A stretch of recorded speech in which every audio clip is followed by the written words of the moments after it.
Hello, everyone. Wall Street's bleeding. $42 billion gone in a month. Treasuries dumped yields exploding past 5%.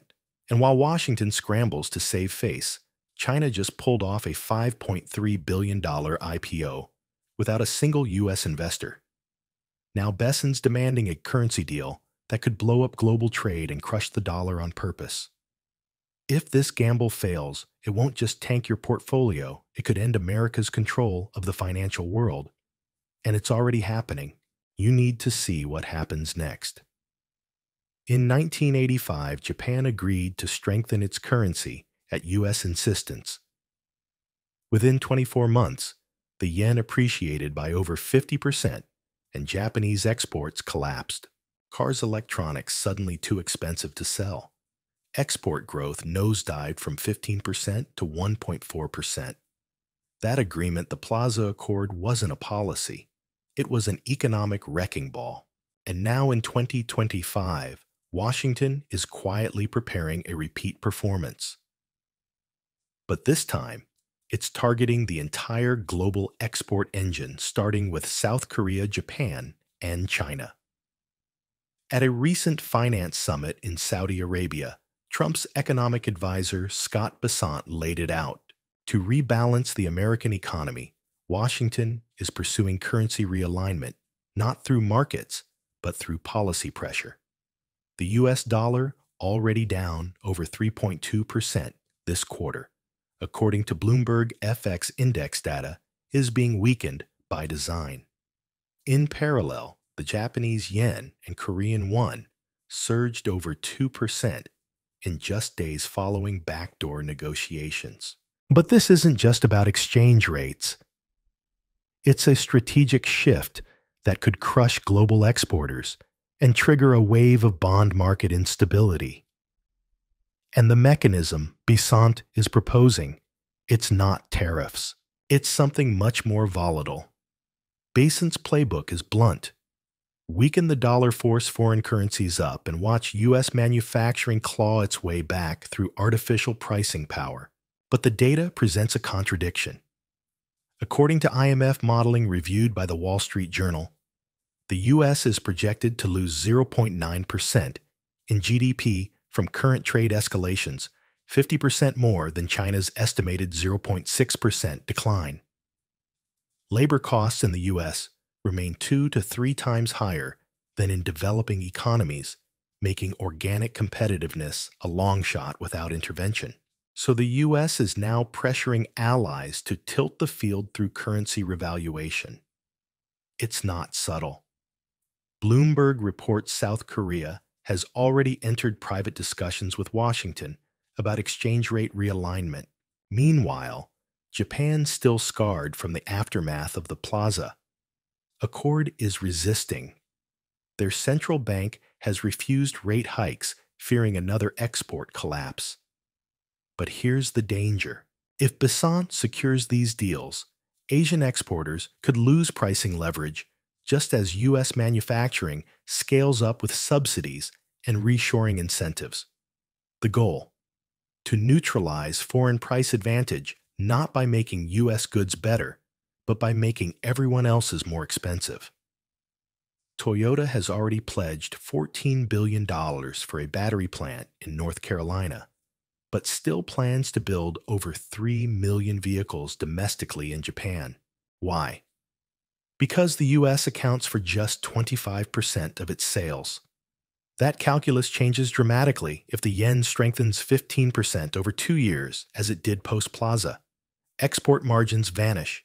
Global competitiveness erodes, and that $14 billion investment, it becomes a hedge. Not a Japan's Ministry of Economy has warned the U.S. not to repeat currency weaponization, citing the 1990s asset bubble that followed the last agreement. Korean tech and auto firms already facing semiconductor reshoring from the U.S. are now caught in a second front. Reuters reports that South Korea's won has appreciated sharply since April, more than 3.6%, year-to-date, creating unease among exporters dependent on dollar price contracts.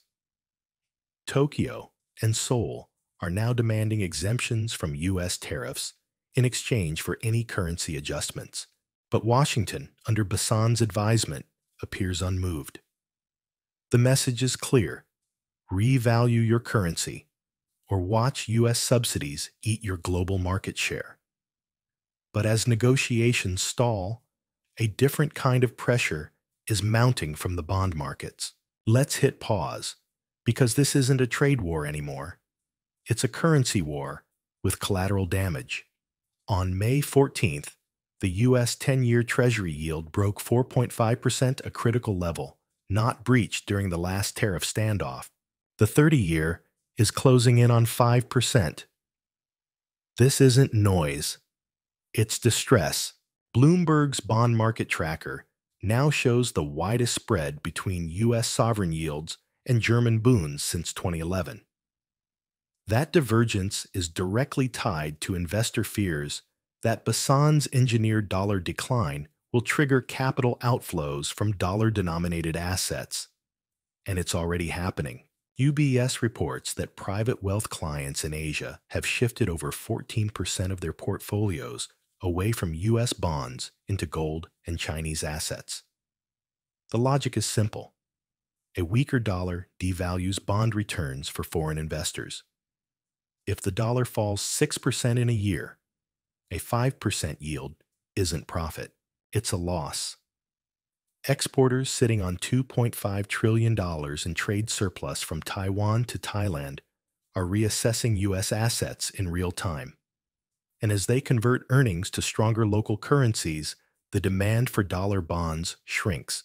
The longer Bassan pursues a soft dollar policy, the more likely it becomes that foreign central banks start offloading treasuries, not out of protest, but out of necessity.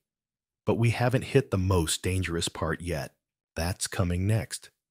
Scott Bessant told Congress there would be no gimmicks, no debt ceiling stunts, no shutdowns.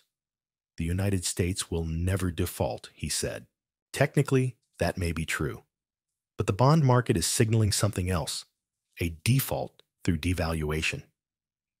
In the first quarter of 2025, the U.S. economy contracted by 0.3%. The Atlanta Fed's GDP Now model shows second quarter growth of just 2.3%. And that estimate is based on 7 days of data. Meanwhile, Trump's new tax plan, passed in March, adds $3.3 trillion to the debt, by 2034 pushing the annual deficit to 7% of GDP, according to the Congressional Budget Office. That's not a rounding error. That's crisis-level fiscal drift, and the Treasury has no path to cover it except by issuing more bonds. But here's the problem. No one wants them. The 30-year yield is already over 5%. Investors are demanding higher returns just to hold U.S. paper. Bond issuance is up 17% year over year, while foreign demand has dropped by 12%. Bloomberg data shows. And even Bassan's proposed stablecoin-based demand bump, projected at $2 trillion over multiple years, would be outpaced by just 12 months of new issuance. The numbers don't match, and markets know it. Foreign buyers are already voting with their wallets. According to Bloomberg, EU-based investors lost 8.3% on U.S. Treasuries in the first quarter of 2025 when measured in euros, while Japanese funds lost over 6% due to currency depreciation. The dollar's 5.6% slide, year-to-date, against a basket of major currencies, has erased nominal returns on long-term debt. The Institute of International Finance reported a $42 billion outflow from U.S. fixed income assets in April alone, the largest monthly exodus since the of 2020. UBS confirms that its private clients in Asia have reduced U.S. bond exposure by 14%, reallocating heavily into gold, Chinese sovereigns, and crypto assets. The problem isn't just the falling dollar, it's the math. A 5% yield means nothing if the dollar drops 6%. And with the Treasury expected to issue another $1.2 trillion in debt by the fourth quarter. The pricing mismatch is only widening. But as yields rise to attract new buyers, something more dangerous is brewing beneath the surface. The last time U.S. debt crossed 100% of GDP, the Federal Reserve launched 3 rounds of quantitative easing to contain bond yields. Today, the Congressional Budget Office forecasts that by 2029, U.S. federal debt will hit 106.2% of GDP, its highest level in post-war history. Meanwhile, inflation remains stubborn. April CPI printed at 3.6%, up from 3.2% in March, driven by shelter and energy. If foreign demand continues to weaken, the Fed may be forced to intervene again, not for stimulus, but to stabilize debt markets. Former IMF economist Stephen Jen warned last week in the Financial Times that the U.S. is now one failed auction away from a bond market crisis. Restarting QE would suppress yields, but at a cost. The dollar would fall further, potentially triggering another round of capital flight.